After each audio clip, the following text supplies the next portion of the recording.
Hello friends, welcome back to the channel. मेरा नाम है रमेश और आप देख रहे हो आपका अपना channel The Knowledge Race. Friends, हमने एक सीरीज स्टार्ट की है इंडियन फ्रीडम मूवमेंट। और आज का जो हमारा टॉपिक रहेगा, मेनली फोकस जो हम इसमें करेंगे, जो एमसीक्यू डिस्कस करेंगे, वो गांधीयन एरा से करेंगे। तो ये जो सारे के सारे टॉपिक जो हम अपलोड कर रहे हैं, जो आपके जितने भी अपकमिंग एग्जाम हैं उन सब के लिए हेल्पफुल हैं। और ये जो इंडियन फ्रीडम मूवमेंट जो आपके सिलेबस के अंदर एक टॉपिक मेंशन है, जो टॉप 100 एमसीक्यू अगर आप डिस्कस करोगे, इन वीडियोस को देखोगे, तो आपके लिए काफ़ी हेल्प करेंगे। वीडियो स्टार्ट करने से पहले मेरी एक आपसे रिक्वेस्ट है, अगर आप इस चैनल के ऊपर पहली बार आए हो तो चैनल को जरूर सब्सक्राइब कर लें, बेल नोटिफिकेशन को भी ऑन कर लें। आने वाले वीडियोस की नोटिफिकेशन आपको मिल जाएगी। नीचे डिस्क्रिप्शन चेक कर लें, बहुत सारी प्लेलिस्ट का लिंक हमने ऑलरेडी डिस्क्रिप्शन में दिया है। साथ में हमारे सोशल हैंडल्स हैं, आप चाहो तो वहाँ पे भी लाइक फॉलो सब्सक्राइब हमें कर सकते हो। वहाँ पे भी हम आपके एग्जाम के रिलेटेड बहुत सारी इन्फॉर्मेशन शेयर करते हैं। और वीडियो नंबर 1 मॉक टेस्ट 1 जो है वो आपको ऊपर आई बटन से मिल जाएगा। नीचे डिस्क्रिप्शन में भी इंडियन फ्रीडम मूवमेंट की एक प्लेलिस्ट मिल जाएगी और वीडियो के एंड से वो भी आपको एंड स्क्रीन से मिल जाएगा। आइए क्वेश्चन नंबर फर्स्ट डिस्कस करते हैं। Question number 1, who launched Vedaranyam march also called Vedaranyam satyagraha, जो हुआ था 13 अप्रैल 1930 को, जो किनके द्वारा जो है लॉन्च किया गया था। यहाँ से भी दो क्वेश्चन बनते हैं। अगर ये डायरेक्टली पूछा जाए कि वेदारण्यम सत्याग्रह, वेदारण्यम मार्च जो है वो जो कब हुआ था, तो उसकी डेट जो है यहाँ पे क्वेश्चन में ही दी है, 13 अप्रैल 1930 को हुआ। और किनके द्वारा जो किया गया था, जहाँ पे ऑप्शन में जो है महात्मा गांधी जी, सरोजिनी नायडू, सी राजा गोपालाचारी, नेहरू। आप खुद से वीडियो को पॉज करके एक बार आंसर देने की कोशिश कीजिए और लास्ट वीडियो खत्म होने के बाद हमें जरूर बताइए कि आपके कितने क्वेश्चन जो है वो ठीक हुए हैं। साथ में जो है बहुत सारे कमेंट आते हैं कि जो और ज़्यादा एमसीक्यू डिस्कस करो। कोशिश हमारी रहती है फ्रेंड्स, हम एमसीक्यू में ही आपको जो है बहुत सारे नोट के साथ, जैसे आगे नोट आप देखोगे इनके, तो यहाँ पे हम बहुत सारा मटेरियल आपको एक्स्ट्रा दे देते हैं। यहाँ से भी आपके डायरेक्टली इनडायरेक्टली बहुत सारे एमसीक्यू जो है और भी बनते हैं। जैसे इसमें से भी आपके 2 एमसीक्यू जो है यहाँ से निकल जाएंगे। अब ये जो मार्च था, ये किनके द्वारा किया गया था, जो सी राजा गोपालाचारी जो है इनके द्वारा किया गया था। आइए थोड़ी इन्फॉर्मेशन इनके बारे में और देखते हैं। सी राजा गोपालाचारी ने जो है जो मार्च किया था, जो जे वेदारण्यम सत्याग्रह किया था, ये भी अल्टीमेटली एक सॉल्ट सत्याग्रह था। सॉल्ट लॉ को तोड़ा था इन्होंने, ब्रोक था सॉल्ट लॉ। और ये इन्होंने कहाँ पे किया था, तमिलनाडु में किया था। इन्होंने जो सॉल्ट मार्च जो है 13 अप्रैल 1930 को स्टार्ट किया था। पूरे एक महीने के बाद जो है, जब दांडी मार्च हुआ था उसके एक महीने के बाद इन्होंने जो है इस मार्च को किया। उस टाइम ये गांधी जी के साथ थे। अब इन्होंने ये जो स्टार्ट किया था त्रिचिनोपॉली और तिरुचिरापल्ली, यहाँ से इन्होंने स्टार्ट किया था तमिलनाडु से 240 किलोमीटर ईस्ट साइड जाके इन्होंने कहाँ पे पहुंचे थे ये वेदारण्यम में पहुंचे थे। और वहाँ पे जाके इन्होंने सॉल्ट लॉ को जो है वो ब्रेक किया था। ये क्वेश्चन भी आपके लिए इंपॉर्टेंट हो सकता है। क्वेश्चन नंबर 2 जो है, choose the correct options with respect to the Round Table Conference held in 1930। 1930 में जो राउंड टेबल कॉन्फ्रेंस हुई, 1930 से लेकर 32 तक ये राउंड टेबल कॉन्फ्रेंस चली थी। तो ये जो कुछ नीचे ऑप्शन है, इनको लेके आपने बताना है कि कौन सा जो है इसमें से करेक्ट है। देखो, एम के गांधी, महात्मा गांधी जो है took part in the third round Table conference, बिल्कुल गलत। हमने जो पहला वीडियो मॉक टेस्ट 1 जो है इंडियन फ्रीडम मूवमेंट का, उसके अंदर भी इन चीज़ों को डिस्कस किया है। महात्मा गांधी सिर्फ और सिर्फ सेकंड राउंड टेबल कॉन्फ्रेंस में गए थे, ना फर्स्ट में गए थे, ना सेकंड में गए, ना थर्ड में गए थे, सिर्फ सेकंड में गए थे। तो ये ऑप्शन गलत है।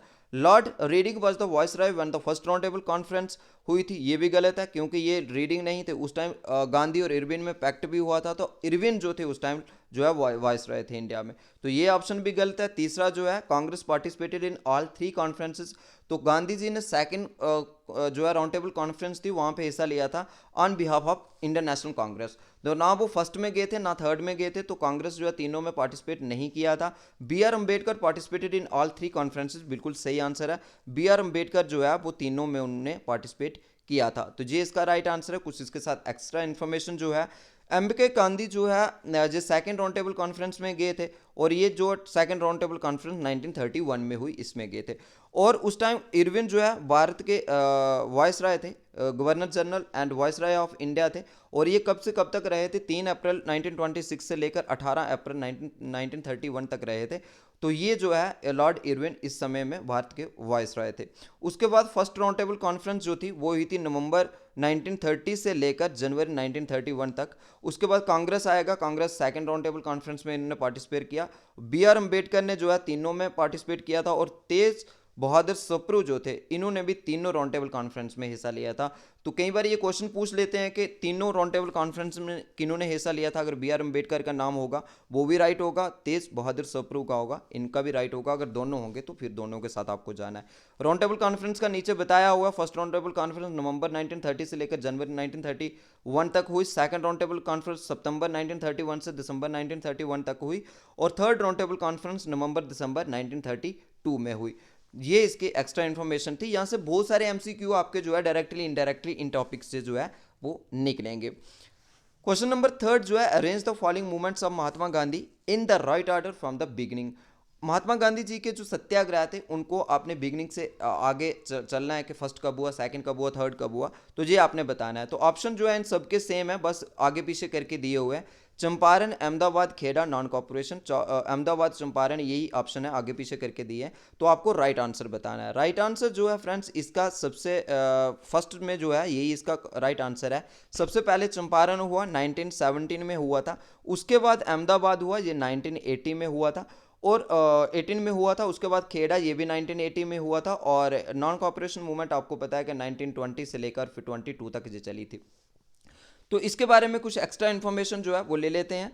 देखो, चंपारण सत्याग्रह जो है ये कब हुआ, ये हुआ था, यहाँ पे पूरी डेट दी हुई है, 19 अप्रैल 1917 से लेकर 13 मई 1917 तक ये हुआ क्यों था? क्योंकि यहाँ पे जो बिहार में जो चंपारण जगह है वहाँ पे जो वहाँ के प्लांटेशन थे, जो इंडिगो की प्लांटेशन के लिए किसानों को फोर्स किया जा रहा था, और उस सिस्टम को कहते थे तीन कथिया सिस्टम। जैसे तीन कथिया सिस्टम मतलब यह है कि 3/20 जितनी भी आपकी लैंड है, मतलब उसको आप 20 पार्ट के अंदर डिवाइड कर दो। जितनी भी आपके पास जो नीचे डिनोमिनेटर में दिया है 20 है तो 20 में डिवाइड कर दो, और 3 पार्ट के ऊपर क्या करना है आपको, सिर्फ और सिर्फ इंडिगो को उगाना है।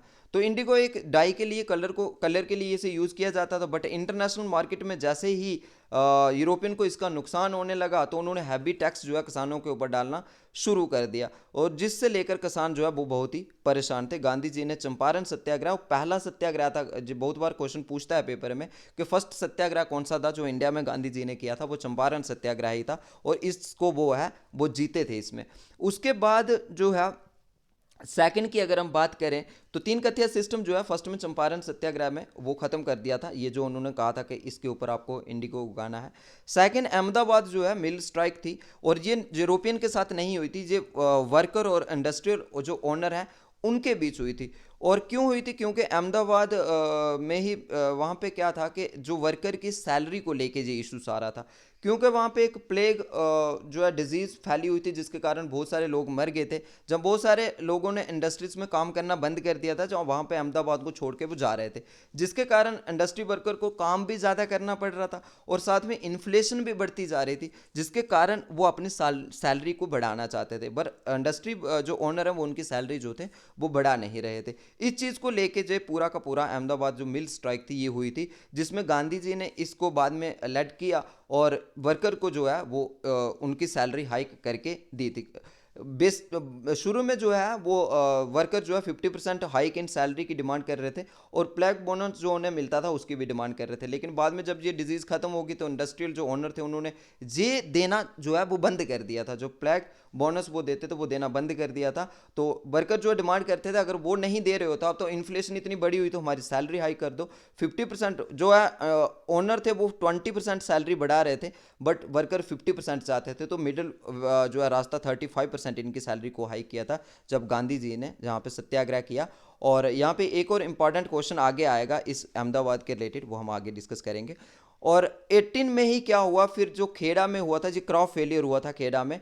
और एज पर रूल क्या था कि जो खेड़ा का सत्याग्रह किस चीज़ को लेके हुआ था, जो किसानों का मुद्दा था। एज पर रूल ये था कि अगर आपको लेस देन क्वार्टर जो 25% से भी कम अगर आपकी क्रॉप होती है तो आपको रिमिशन किया जाएगा, जो आप टैक्स पे करते हो, लैंड रेवेन्यू पे करते हो, तो उसमें आपको छूट दी जाएगी।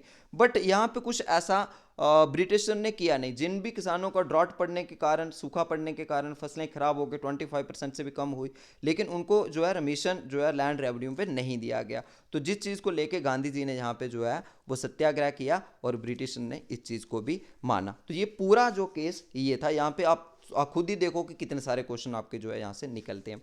क्वेश्चन नंबर 4 जो है, in which of the following did Gandhi ji first use the hunger strike, पहली बार गांधी जी ने हंगर स्ट्राइक कौन सी जो अपना सत्याग्रह था वहां पे की थी। तो ये 4 यहाँ पे दिए गए हैं, अहमदाबाद, चंपारण, खेड़ा और नॉन कॉपरेशन।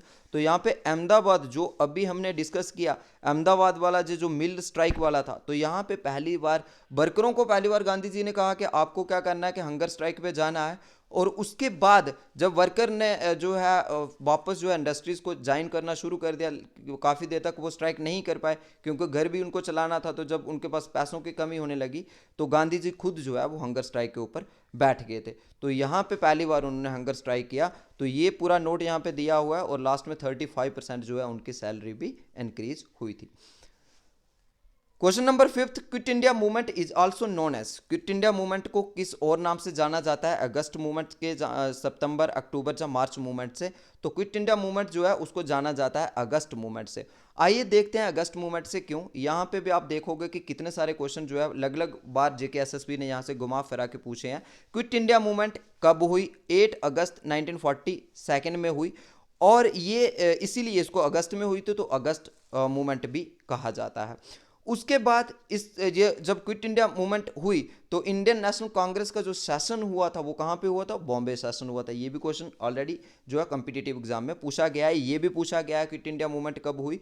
और उसके बाद ऑफिशियली क्विट इंडिया मूवमेंट को लॉन्च कब किया गया था? वो उसको 9 अगस्त 1942 को जो है लॉन्च किया गया था। सबसे इंपॉर्टेंट क्वेश्चन कई बार जेकेएसएसबी ने अपने एग्जाम में पूछा है कि डू और डाई जो है स्लोगन जो था वो कौन सी मूवमेंट का हिस्सा था? वो क्विट इंडिया मूवमेंट का हिस्सा था। और क्विट इंडिया मूवमेंट में कौन सा स्लोगन दिया गया था? Do and die. इस तरीके से घुमा फिरा के क्वेश्चन जो है बहुत बार जेकेएसएसबी ने इस टॉपिक से पूछे हैं। तो ये पूरा आपके लिए अरेंज किया हुआ है, आप चाहो तो इसको अच्छे से पढ़ सकते हो। क्वेश्चन नंबर 6 जो है, who give father of nation title to Mahatma Gandhi, Mahatma Gandhi ji को फादर ऑफ नेशन का टाइटल जो है वो किनके द्वारा दिया गया था? सुभाष चंद्र बोस के द्वारा, जीके गोखले, रविंद्रनाथ टैगोर, जवाहरलाल नेहरू के द्वारा। और इनको जो है फादर ऑफ नेशन का टाइटल जो दिया गया था वो दिया गया था सुभाष चंद्र बोस जी के द्वारा। इसके बारे में कुछ एक्स्ट्रा इन्फॉर्मेशन जो है, सुभाष चंद्र जी जो थे, जो एक फ्रीडम फाइटर थे, और उन्होंने महात्मा गांधी जी को फादर ऑफ नेशन का जो है वो टाइटल दिया फर्स्ट टाइम। और इन्होंने एड्रेस किया था सिंगापुर से रेडियो के ऊपर, कब? जुलाई 6 1944। ये डेट भी आप चाहो तो याद रख सकते हो, इंपॉर्टेंट हो सकती है आपके लिए। और ये भी पूरी ये है, ये इंपॉर्टेंट हो सकती है कि सिंगापुर रेडियो ऑन जुलाई 6 1944 में सुभाष चंद्र जी ने महात्मा गांधी जी को फादर ऑफ नेशन का टाइटल जो है वो दिया था। क्वेश्चन नंबर 7 जो है, who was the political Guru of Mahatma Gandhi, Mahatma Gandhi ji के पॉलिटिकल गुरु कौन थे? तो यहाँ पे कुछ ऑप्शन है, गोपाल कृष्ण गोखले, जस्टिस और ये थे, और उसके बाद दादा भाई नौरोजी और फिरोज शाह मेहता। इनमें से पॉलिटिकल गुरु महात्मा गांधी जी के कौन थे? तो वो थे जीके गोखले या फिर गोपाल कृष्ण गोखले। तो इनके बारे में आपको याद रखना है। इनके बारे में कुछ एक्स्ट्रा इन्फॉर्मेशन यहाँ पे मैंने लिखी हुई है। गोपाल कृष्ण गोखले जो थे वो एक पॉलिटिकल गुरु थे महात्मा गांधी जी के, और एक लिबरल पॉलिटिकल लीडर थे, सीनियर लीडर थे इंडियन नेशनल कांग्रेस के। और ये क्वेश्चन यहाँ पे पूछा जा सकता है, और इसलिए मैंने उसको अलग कलर में रखा हुआ है। सर्वेंट ऑफ इंडिया सोसाइटी जो थी एक संगठन था, इसके भी फाउंडर जो थे गोपाल कृष्ण गोखले थे। ये क्वेश्चन डायरेक्टली पूछा जा सकता है कि सर्वेंट ऑफ इंडिया सोसाइटी, इसके फाउंडर कौन थे? गोपाल कृष्ण गोखले। और सूरत स्प्लिट जब 1907 में कांग्रेस में डिवीजन हुई, सूरत स्प्लिट में मॉडरेट और एक्सट्रीमिस्ट में कांग्रेस डिवाइड हो गई थी, जिसमें लाल पाल बाल और अरविंदो घोष जो थे वो एक्सट्रीमिस्ट में चले गए थे, बाकी मॉडरेट में थे। और ये गोपाल कृष्ण गोखले जो थे ये मॉडरेट सेक्शन में इन्होंने ज्वाइन किया था, यानी मॉडरेट के साथ ये जो है इन्होंने साथ दिया था। ये कुछ एक्स्ट्रा इन्फॉर्मेशन इनके बारे में थी। चलिए क्वेश्चन नंबर 8 देखते हैं, who was the first Indian governor general of independent India. इस क्वेश्चन को ध्यान से पढ़ना है, यहाँ पे बहुत बार कंफ्यूज बच्चे होते हैं। Doctor Rajendra Prasad, B R Ambedkar, Raja Gopalachari, C Raja Gopalachari और लॉर्ड माउंटबेटन। अगर यहाँ पे इंडिया नहीं लिखा होता, who was the first governor general of independent India, जब इंडिया आज़ाद हो गया तो पहले गवर्नर जनरल इंडिया के कौन थे? आंसर आएगा आपका लॉर्ड माउंटबेटन। और यहाँ पे ऑप्शन आपको क्वेश्चन में ही दिया गया है कि इंडियन गवर्नर जनरल कौन थे, क्योंकि लॉर्ड माउंटबेटन तो ब्रिटिश थे और इंडियन गवर्नर जनरल कौन थे इंडिपेंडेंट इंडिया के, लॉर्ड माउंटबेटन के बाद जो है सी राजा गोपालाचारी थे। इस क्वेश्चन का राइट आंसर जो है वो है सी राजा गोपालाचारी। अगर यहाँ पे इंडियन नहीं लिखा होता तो फिर इसका आंसर जो है वो क्या होता, माउंटबेटन होता। कुछ एक्स्ट्रा इन्फॉर्मेशन इसके बारे में, लॉर्ड माउंटबेटन जो थे फर्स्ट गवर्नर जनरल थे इंडिपेंडेंट इंडिया के, और उसके बाद जो थे राजा गोपालाचारी जो है उन्होंने सक्सीड किया लॉर्ड माउंटबेटन को। और ये कब गवर्नर जनरल बने थे, 21 जून 1948 को सी राजा गोपालाचारी जो थे गवर्नर जनरल बने थे, और कब तक रहे थे, 26 जनवरी 1950 तक ये रहे थे। और उसके बाद जो है रिपब्लिक जैसे हमारा कॉन्स्टिट्यूशन लागू हो गया था और ये गवर्नर जनरल की पोस्ट जो है कंप्लीटली खत्म कर दी थी, इसको अबॉलिश कर दिया गया था। उसके बाद जो है गवर्नर जनरल नहीं बने। क्वेश्चन नंबर 9 जो है, in which year Gandhi ji left Sabarmati Ashram Ahmedabad and took a pledge to return back only after attainment of swaraj. कौन से ईयर में महात्मा गांधी ने साबरमती आश्रम जो गुजरात में उनका था वहाँ उस आश्रम को कंप्लीटली छोड़ दिया था, और उन्होंने एक प्लेज लिया था कि जब हम इंडिपेंडेंस यानी स्वराज होता है सेल्फ रूल, जब हम सेल्फ रूल पा लेंगे, जब यानी हम आज़ाद हो जाएंगे, उसके बाद में इस आश्रम में जो है वापस आऊँगा। तो ये उन्होंने आश्रम छोड़ा था 1933 में, ये इसका राइट आंसर है। कुछ एक्स्ट्रा इन्फॉर्मेशन इसके बारे में, जुलाई 31 1933 में महात्मा गांधी जी ने साबरमती आश्रम को जो है फॉर एवर के लिए छोड़ दिया था। उसके बाद इन्होंने एक प्लेज लिया था कि मैं इस आश्रम में वापस तभी आऊँगा जब हम आज़ादी जो है वो इंडिपेंडेंस जो है वो पा लेंगे। इंडिया ने इंडिपेंडेंस पा ली थी, कब पाई थी, 15 अगस्त 1947 में। बट अनफॉर्चुनेटली बदकिस्मती ये थी कि गांधी जी को जनवरी 1948 में जो असैसिनेट कर दिया गया, उनको गोली मार के, नथुराम गोडसे ने उनको गोली मार के उनकी हत्या कर दी गई थी। और इसके बाद वो कभी भी लौट के साबरमती आश्रम में नहीं आ पाए थे। तो ये एक बहुत ही दुखद भी आप बोल सकते हो कि कभी उस आश्रम में ये वापस जा ही नहीं पाए थे, जहाँ से साबरमती आश्रम से सबसे बड़ा उन्होंने जो किया था वो डांडी मार्च किया था, वो हमने लास्ट वीडियो में डिस्कस किया हुआ है। तो बस इसके बारे में जी एक्स्ट्रा इन्फॉर्मेशन थी। साबरमती आश्रम जो है गुजरात में है, अहमदाबाद डिस्ट्रिक्ट में है, और वहाँ पे साबरमती एक रिवर है, उसके किनारे पे जो है। आज का लास्ट क्वेश्चन है हमारा, in which language has Mahatma Gandhi written his autobiography. तो ऑटोबायोग्राफी उनकी जो है वो कौन सी लैंग्वेज में लिखी गई है, हिंदी, मराठी, गुजराती, इंग्लिश। तो ऑटोबायोग्राफी उनकी जो है वो गुजराती में लिखी गई है। आइए इसके बारे में कुछ एक्स्ट्रा इन्फॉर्मेशन जो है वो देखते हैं। The story of my experiment with truth, जे उनकी ऑटोबायोग्राफी है, the story of my experiment with truth, जे उनकी ऑटोबायोग्राफी जो है गुजराती लैंग्वेज में लिखी गई है। तो जे एक पॉसिबल क्वेश्चन हो सकता है। और इस बुक का भी जो ऑटोबायोग्राफी है वो भी आपने इस बुक का भी नाम जो है वो याद रखना है। इसके साथ ही उन्होंने और जो बुक्स लिखी हैं, यंग इंडिया लिखी है, हरिजन लिखी है, नवजीवन लिखी है, हिंदू स्वराज्य लिखी है, ये उनकी अदर जो है ये भी महात्मा गांधी की फेमस बुक्स हैं। तो ये आज का लास्ट क्वेश्चन था। उम्मीद है कि आपको वीडियो अच्छी लगी होगी। वीडियो अच्छी लगी है तो लाइक शेयर जरूर कर दें। चैनल के ऊपर पहली बार आए तो चैनल को भी सब्सक्राइब जरूर करें, और हमें कमेंट करके ज़रूर बताएं कि आपके लिए ये मटेरियल कितना हेल्पफुल है। मिलते हैं नेक्स्ट वीडियो में किसी और टॉपिक के साथ, और आप खुद से देखिएगा कि हमने 10 क्वेश्चन इसमें डिस्कस किए, पर डायरेक्टली आपके 30 से 40 क्वेश्चन जो है इसके बनते हैं। तो आप इन टॉपिक्स को चाहो तो अच्छे से जो है रिवाइज कर सकते हो। सारे के सारे टॉपिक आपके एग्जामिनेशन पॉइंट ऑफ व्यू से इंपॉर्टेंट है। मिलते हैं मॉक टेस्ट 3rd में नेक्स्ट डे। तब तक के लिए happy learning. Thanks for watching this video.